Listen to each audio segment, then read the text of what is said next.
지어진 토기는 토기장이의 생각과 의도를 결코 파악할 수 없다는 것이죠.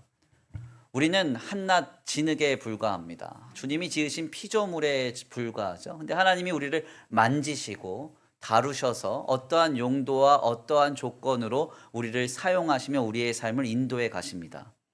그때에 우리는 토기와 같기 때문에 주님이 어떤 의도와 목적을 가지고 있는지 전혀 파악할 길이 없다는 거예요. 헤아릴 수 없다는 겁니다. 왜요? 주님은 진흙의 차원에서 일하시는 분이 아니기 때문에. 아멘입니까? 하나님의 차원과 하나님의 계획과 뜻은 한낱 피조물에 불과한 우리가 결코 헤아릴 수 없는 영역의 것이기 때문에 그렇습니다. 실상 하나님께서 자신이 하는 일에 관해서 인간이 파악하고자 하는 그 모습에 관해서 주님은 이것이 매우 불경스럽다라고 밝히십니다. 뿐만 아니라 이와 같은 의문이나 이와 같은 상황에서 낙심하는 것은 오늘 우리의 모습과 소관이 아님을 매우 분명하게 밝히시죠. 결국 하나님과 하나님께서 하시는 일은 우리가 전혀 파악할 수 없는 차원의 문제임을 전제할 때 본문에서 전하고자 하는 이야기는 새롭게 해석이 됩니다.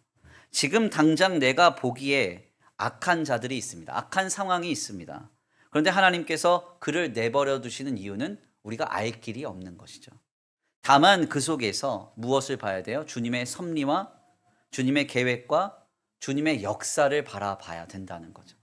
17절 말씀입니다. 우리 함께 다 같이 봉독합니다. 17절 말씀 시작. 성경이 바로에게 이르시되 내가 이 일을 위하여 너를 세웠으니 곧 너로 말미암아 내 능력을 보이고 내 이름이 온 땅에 전파되게 하려 함이라 하셨으니. 아멘. 아멘.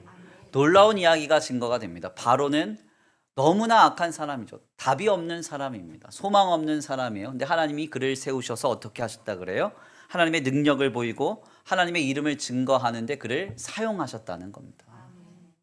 결국 신자는 하나님 안에서 구원할 자와 유기할 자가 정해져 있다 할지라도 그것이 어떠한 기준과 어떤 섭리 속에서 하나님이 나누시는지 우리가 알 길이 없고 파악할 수 없기 때문에 다만 택한 신자된 우리는 바로와 같은 악한 자라도 하나님의 역사와 영광을 보이는 일로 선용하시는 주님의 놀라운 그 역사를 바라봐야 하고 그 주님의 놀라운 섭리를 증거하면 되는 것입니다.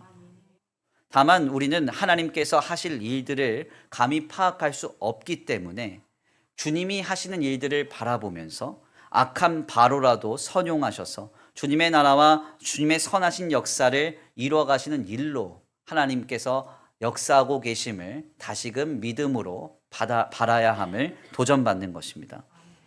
그러므로 신자된 우리는 일상의 삶 속에서 악을 선으로 바꾸시는 신묘한 하나님의 섭리와 은혜를 기억하고 우리의 삶에 역사하실 주님을 기대해야 합니다.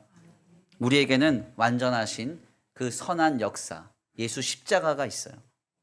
나를 위하여 모든 악을 선으로 바꾸시고 구원하신 하나님의 온전한 역사의 현장이 있습니다. 이 예수 십자가를 순간순간 발견하고 그 속에서 우리에게 임하는 깨달음과 감동이 우리를 새롭게 하기를 원합니다. 그래서 하나님에 대하여 의심하거나 하나님이 하신 일에 대해서 답답해하고 실망하며 힘들어하거나 그렇게 하지 마시고 주님을 향한 절대적인 믿음을 가지고 모든 것을 선으로 바꾸실 주님을 기대하면서 믿음으로 승리할 수 있는 저와 우리 성도들 모두가 되시길 간절히 축원합니다. 말씀을 정리하면서 끝으로 18세기 영국의 시인인 알렉산더 포프가 그의 An Essay on Man이라는 인간론이라는 책에서 그가 고백하는 내용을 축약하면서 설교를 마치겠습니다. 제가 한번 읽어드릴게요. 모든 우연은 그대가 볼 수 없는 하나님의 의도이고 모든 불협 화음은 이해되지 않는 화음이며 모든 부분적 악은 전체적으로 보면 선이다. 한 가지 분명한 것은 존재하는 것은 무엇이든 다 하나님의 뜻이다. 아멘입니까? 다시 한번 읽어드릴게요. 모든 우연은 그대가 볼 수 없는 하나님의 의도이고 모든 불협 화음은 이해되지 않는 화음이며 모든 부분적인 악은 전체적으로 보면 선이다. 한 가지 분명한 것은 존재하는 것은 무엇이든 다 하나님의 뜻이다. 아멘. 우리의 삶에 선하신 하나님의 역사가 우리에게 이를 때까지 주님의 선하신 역사를 믿고 바라면서 믿음으로 승리할 수 있는 저와 우리 성도들 모두가 되시길 간절히 축원합니다.